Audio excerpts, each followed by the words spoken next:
दृष्टि आईएएस के in focus programme में एक बार फिर आपका स्वागत है। मेरा नाम है मनीष। हाल के वर्षों में भारत में ही नहीं बल्कि पूरी दुनिया में मौसम के पैटर्न में लगातार बदलाव अनुभव किया जा रहा है और इस बदलाव के कारण आकस्मिक आपदाओं की न केवल संख्या बढ़ी है बल्कि उनकी आवृत्ति भी बढ़ी है, जिसके कारण पूरे विश्व के अलग अलग देश विभिन्न सूचनाओं को एक स्ट्रीमलाइन करने का प्रयास कर रहे हैं ताकि भविष्य की जलवायु संबंधी घटनाओं का पूर्वानुमान किया जा सके। हाल ही में इससे संबंधित भारत में भी पुणे में एक कार्यशाला आयोजित हुई थी, जिसमें जलवायु परिवर्तन की अलग अलग घटनाओं से निपटने के लिए जलवायु सेवाओं के लिए एक राष्ट्रीय फ्रेमवर्क पर बात हुई, जो इन फोकस में आज हमारा टॉपिक होगा। और इन फोकस के हमारे टॉपिक का नाम होगा जलवायु परिवर्तन से निपटने के लिए राष्ट्रीय फ्रेमवर्क। इस टॉपिक के अंतर्गत आज हमारे चर्चा के विभिन्न पक्ष होंगे। सबसे पहले हम ये देखेंगे कि ये खबर क्या है और चर्चा में क्यों है।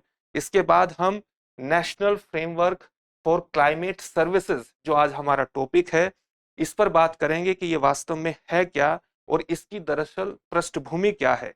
इसकी पृष्ठभूमि में global framework for climate services है। तो ग्लोबल फ्रेमवर्क क्लाइमेट सर्विसेज क्या है और ये किस प्रकार से national framework for climate services की एक पृष्ठभूमि का निर्माण करता है, इस पर पूरे विस्तार से बात करेंगे। फिर बात करेंगे कि एनएफसीएस यानी national framework for climate services किस प्रकार के कार्य करेगा और वास्तव में इसकी आवश्यकता क्यों है और इसके क्रियान्वयन के लिए क्या किया जाना चाहिए। इन सभी पक्षों पर बात होगी। अंत में आपके लिए एक प्रश्न होगा। इस प्रश्न का उत्तर आपको कमेंट बॉक्स में कमेंट करके देना होगा। तो चलिए शुरुआत करते हैं। सबसे पहले देखते हैं कि यह खबर कहां से ली गई है। खबर इंडियन एक्सप्रेस न्यूज़पेपर से ली गई है और खबर है why India is launching a national framework for climate services. जैसा कि मैंने बताया कि केवल भारत में ही नहीं बल्कि पूरी दुनिया में आकस्मिक आपदाओं की संख्या और तीव्रता में, उनकी फ्रीक्वेंसी में, उनकी आवृत्ति में लगातार बढ़ोतरी हो रही है। आपने देखा होगा किस प्रकार हिमाचल प्रदेश में हाल ही में सिक्किम में एक ग्लेशियल आउटबर्स्ट की घटना के कारण बाढ़ आई। न्यूयॉर्क में अचानक इतनी ज्यादा बारिश हो गई कि वहां बाढ़ बाढ़ जैसे हालात पैदा हो गए। चाइना हो या उसके साउथ कोरिया हो, इसके अलग अलग शहर बाढ़ की चपेट में रहे। इन घटनाओं की अलग अलग कॉन्टिनेंट में बढ़ती आवृत्ति के कारण सभी देश ये प्रयास कर रहे हैं कि राष्ट्रीय और अंतर्राष्ट्रीय स्तर पर उपलब्ध डेटाबेस का प्रयोग करके एक ऐसी सूचना संग्रह किया जा सके जिससे भविष्य की घटनाओं का पूर्वानुमान हो सके और इस पूर्वानुमान के आधार पर अलग अलग संस्थाओं को अनुकूलित करके पूर्वानुमान के आधार पर अलग अलग संस्थाओं को अनुकूलित करके भविष्य की जलवायु परिवर्तन से होने वाली घटनाओं से निपटने की व्यवस्था हो सके। और इसी के कारण एक नेशनल फ्रेमवर्क को बनाने की बात है अलग अलग देशों के स्तर पर, और इसी कारण ये टॉपिक हमारी चर्चा का विषय आज बना है। तो सबसे पहले देखते हैं कि national framework for climate services वस्तुतः है क्या। ये दरअसल जलवायु सूचना और सेवाओं के प्रोडक्शन, उनके उत्पादन को अलग अलग स्तर पर सभी हितधारकों को समय पर उपलब्ध करा करके उन्हें जलवायु परिवर्तन की घटनाओं से लड़ने में, उनके अनुरूप ढलने में सक्षम बनाता है। और ये इसके लिए एक प्लेटफॉर्म की बात करता है, एक फंक्शनिंग प्लेटफॉर्म की बात करता है, एक कार्यशील प्लेटफॉर्म की बात करता है, जो भारत मौसम विज्ञान विभाग द्वारा यानी इंडियन मेट्रोलॉजिकल डिपार्टमेंट के नेतृत्व में कार्य करेगा। इसी कार्यशील प्लेटफॉर्म का नाम है national framework for climate services. इससे क्या होगा कि विभिन्न जलवायु जोखिम निर्णय लेने में मदद मिलेगी और अलग अलग क्षेत्रों में, चाहे वो कृषि हो, ऊर्जा हो, आपदा प्रबंधन हो, स्वास्थ्य हो या जल हो, अलग अलग क्षेत्रों में इन सेवाओं से उनके संदर्भ में दीर्घावधिक निर्णय लेने में मदद मिलेगी। इसकी पृष्ठभूमि कहां से बनती है? इसकी पृष्ठभूमि बनती है विश्व जलवायु सम्मेलन, तीसरे विश्व जलवायु सम्मेलन, जो कि जेनेवा में वर्ष 2009 में हुआ था, 2009 में जेनेवा में हुआ था। उसमें एक फ्रेमवर्क तैयार किया गया था इसी प्रकार का, अलग अलग जलवायु सूचना और सेवाओं को विभिन्न हितधारकों से जोड़ करके उन्हें प्रदान करने का, ताकि वो इन घटनाओं के प्रति अधिक अनुकूलित हो सके, जलवायु परिवर्तन से संबंधित घटनाओं से। तो उसके लिए एक फ्रेमवर्क तैयार किया गया जिसको हम कहते हैं global framework for climate services. वर्ष 2009 में जेनेवा में इसकी घोषणा की गई और ये विभिन्न शोधकर्ताओं को और जलवायु सूचनाओं और उपयोगकर्ताओं के लिए एक जलवायु सूचना और उसके आधार पर सूचना और सेवाओं, अलग अलग नेशनल और इंटरनेशनल डेटाबेस के माध्यम से दीर्घावधिक पूर्वानुमान की एक पूरा फ्रेमवर्क तैयार करके इन्हें विभिन्न एक पूरा फ्रेमवर्क तैयार करके इन्हें विभिन्न हितधारकों से जोड़ना। और इसके लिए अलग अलग देशों के national meteorological and hydrological services जो देशों में उपस्थित हैं, यानी राष्ट्रीय मौसम विज्ञान और जल विज्ञान सर्विसेज, इसको क्रियान्वित करेंगी अलग अलग देशों में।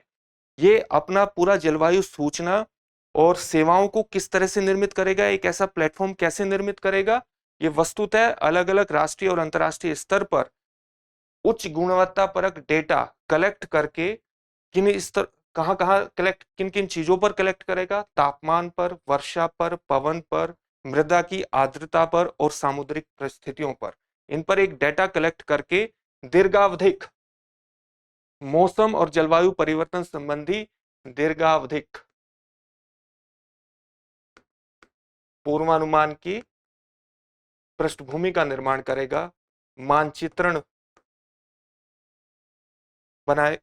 बनाएगा और इससे आने वाले दशकों में ही नहीं बल्कि 100 वर्ष के आधार पर, 100 वर्षों के आधार पर और प्रारंभिक तौर पर दशक के आधार पर एक पूरा फ्रेमवर्क तैयार करके विभिन्न हितधारकों से जोड़ करके, ताकि एक बेहतर निर्णय निर्माण दीर्घावधिक रूप से हो सके। इसके लिए और इसके अंतर्गत इसमें 5 घटक शामिल किए गए हैं जीएफसीएस के अंतर्गत। ये जो विभिन्न डेटा प्राप्त करेगा नेशनल और इंटरनेशनल लेवल पर, सबसे पहले ये जलवायु मौसम के पैटर्न से संबंधित या जलवायु से संबंधित उन घटनाओं का अवलोकन करेगा, उनकी लगातार मॉनिटरिंग करेगा। अवलोकन और मॉनिटरिंग के बाद उनसे संबंधित जो भी रिसर्च आवश्यक होगी उस रिसर्च को करेगा। इस रिसर्च के बेस पर एक कंप्यूटर मॉडलिंग तैयार की जाएगी ताकि जलवायु परिवर्तन से संबंधित भविष्यवाणी की जा सके, उसकी घटनाओं से संबंधित भविष्यवाणी संभव हो सके। इसके आधार पर पूरा का पूरा एक प्लेटफॉर्म निर्मित किया जाएगा जो सूचना प्रणाली से, जलवायु सेवा सूचना प्रणाली से संबंधित होगा और इसका इस्तेमाल सभी हितधारक कर सके, उसके लिए भी एक प्लेटफॉर्म निर्मित होगा जिसको कहा जाएगा उपयोगकर्ता इंटरफेस प्लेटफॉर्म, और इसके माध्यम से उनकी क्षमता में बढ़ोतरी हो सकेगी। जब ये सारा काम हो जाएगा तो स्वाभाविक रूप से अलग अलग संस्थाएं मौसम संबंधी, जलवायु संबंधी घटनाओं का पूर्वानुमान करके उसके तरफ बेहतर निर्णय लेने में सक्षम होंगी। निर्णय लेने में सक्षम होंगी तो जोखिम कम होगा और ये इसका जो स्थापित करने का उद्देश्य है वो सही तरह से फलीभूत हो सकेगा। प्रारंभ में जो global framework for climate services है उसने प्रारंभ में कुछ खास क्षेत्रों पर ही अपना ध्यान केंद्रित किया है, जैसे कृषि एवं खाद्य सुरक्षा, ऊर्जा, स्वास्थ्य, जल और आपदा जोखिम को कम करना। आपदा जोखिम को कम करना, जैसा कि आप जानते हैं कि कृषि के संदर्भ में डेटा उपलब्ध करवाना बेहद जरूरी है, क्योंकि कृषि उत्पादकता पर ही पूरे विश्व की खाद्य सुरक्षा जुड़ी हुई है।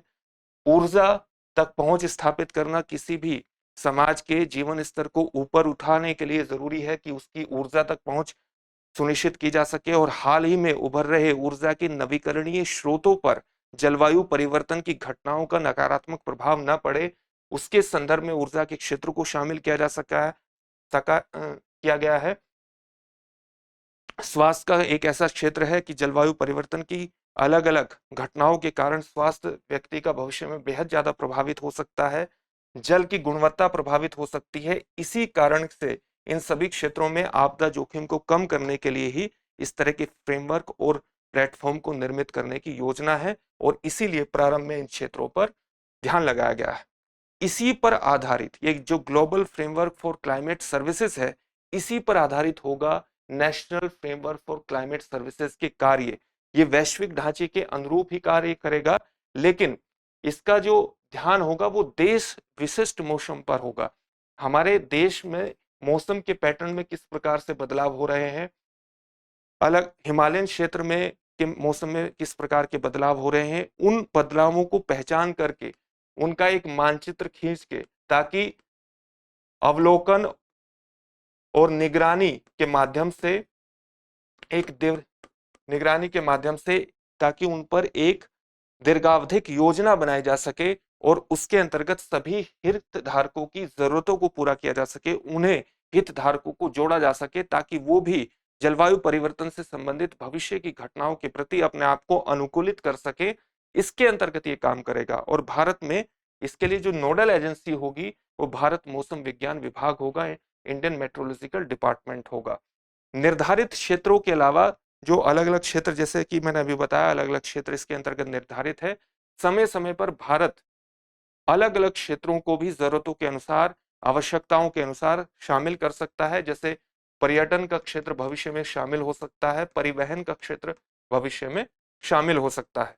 इसके अंतर्गत national framework for climate services का सबसे प्रारंभिक कार्य ये होगा कि भारत में अलग अलग क्षेत्रों में, अलग अलग एजेंसियों में, चाहे वो नवीकरणीय ऊर्जा से संबंधित हो, स्वास्थ्य से संबंधित हो या सिंचाई से संबंधित हो, उनमें जलवायु परिवर्तन की के संदर्भ में जो निर्णय निर्माण है, जो योजनाएं हैं, जो क्रियान्वयन है, अगर उसमें कामकाजी अंतराल है तो उसको समाप्त करेगा, उसको स्ट्रीमलाइन करेगा, उसको एक एकीकृत स्वरूप प्रदान करेगा, ताकि एकीकृत रूप में ही इस तरह की भविष्य की आपदा से निपटा जा सके। National framework for climate services का ये भी काम होगा। अब हम देखते हैं कि वास्तव में इस पूरे फ्रेमवर्क की आवश्यकता क्यों पड़ी। जैसा कि आप जानते हैं, इंडियन मेट्रोलॉजिकल डिपार्टमेंट, भारत मौसम विज्ञान डिपार्टमेंट का वस्तुतः दिसंबर 2023 में इसकी स्थापना के 150 वर्ष पूरे हो रहे हैं, और पिछले 150 वर्ष में, खास तौर से पिछले कुछ दशकों में, इसने अपनी क्षमता में लगातार बढ़ोतरी की है, और इस बढ़ोतरी का ही परिणाम है कि मौसम के पूर्वानुमान में इसकी सटीकता में बेहद ज्यादा बढ़ोतरी हुई है। चाहे मॉनसून से संबंधित घटनाएं हो, चाहे चक्रवात से संबंधित घटनाएं हो, लू और शीतलहर से संबंधित घटनाएं हो, या बाढ़ और अन्य सूखे की आवृत्तियों की का पूर्वानुमान हो, सभी में इसने अपनी सटीकता के स्तर को बढ़ाया है।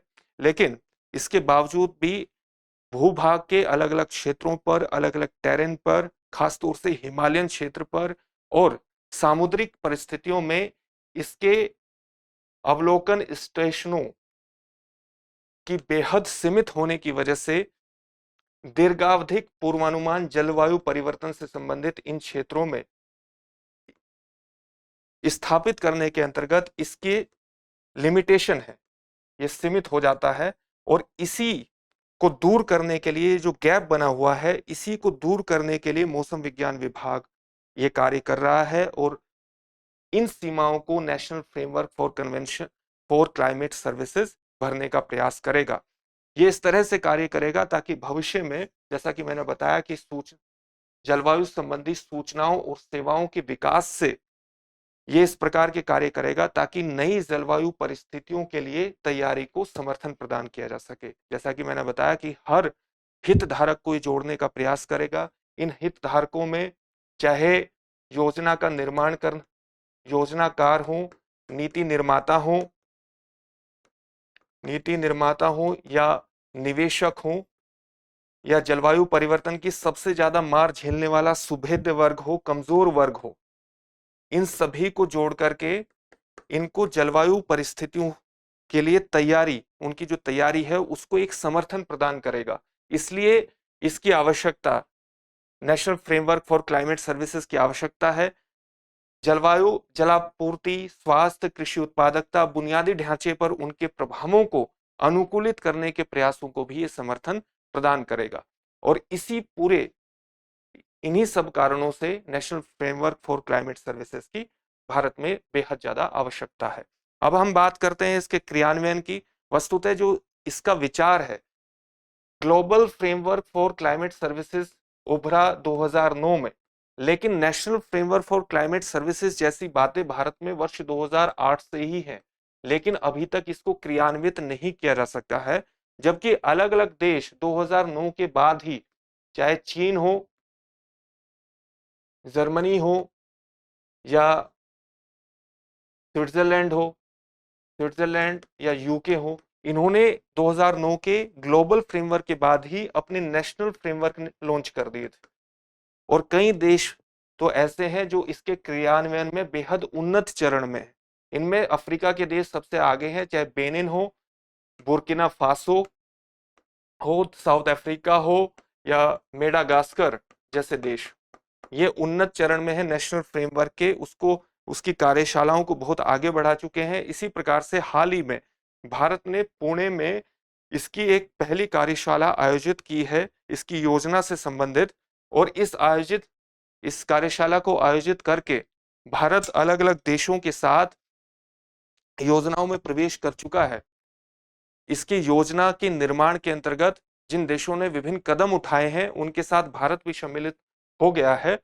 और इसके अंतर्गत जैसे नाइजीरिया ने अपने यहाँ कार्यशाला आयोजित की है, इसके अलावा क्यूबा ने की है, इसके अलावा घाना ने की है। तो इन देशों के साथ अब भारत भी एक प्रकार से जो national framework for climate services है, इसकी कार्यशाला आयोजित करके इसके अंतर्गत विभिन्न योजनाओं के निर्माण की दिशा में आगे बढ़ गया है। लेकिन अगर भारत इसके शीघ्र क्रियान्वयन को चाहता है तो इसके लिए जरूरी है कि इसमें मिशन मोड को लाया जाए, यानी इसको मिशन के रूप में कार्य किया जाए। और मिशन के रूप में कार्य करने के लिए जरूरी है कि जो हाईएस्ट डिसीजन मेकिंग बॉडीज हैं, जो कार्यालय हैं, वो इससे जुड़े। जो हाईएस्ट डिसीजन मेकिंग बॉडीज और कार्यालय हैं वो इसके कार्यान्वयन से जुड़े, तभी इसका कार्यान्वयन संभव हो पाएगा। और मौसम के पैटर्न में हो रहे लगातार बदलाव और प्राकृतिक आपदाओं की बढ़ती आवृत्ति से मनुष्य न केवल उससे निपटने में सक्षम होगा, बल्कि अपने आप को उन घटनाओं के प्रति अनुकूलित करने में भी सक्षम होगा। अंत में एक प्रश्न देख लेते हैं। प्रश्न क्या है? निम्नलिखित में से कौन सा या कौन से कथन सही है या है? आपका पहला कथन है, national framework for climate services जलवायु सूचना एवं सेवाओं के उपयोगकर्ताओं के लिए बाधा रहित कार्यशील प्लेटफॉर्म स्थापित करने की योजना है। आपका दूसरा कथन है, यह वस्तुतः global framework for climate services पर आधारित है, जिसे वर्ष 2009 में तीसरे विश्व जलवायु सम्मेलन के दौरान स्थापित करने की घोषणा की गई थी। आपके ऑप्शंस हैं केवल एक, केवल दो, एक और दो दोनों, न तो एक और न ही दो। इस प्रश्न का उत्तर आप हमें कमेंट बॉक्स में कमेंट करके जरूर दीजिए। फिर से एक नए सेशन में आपसे मुलाकात होगी। धन्यवाद।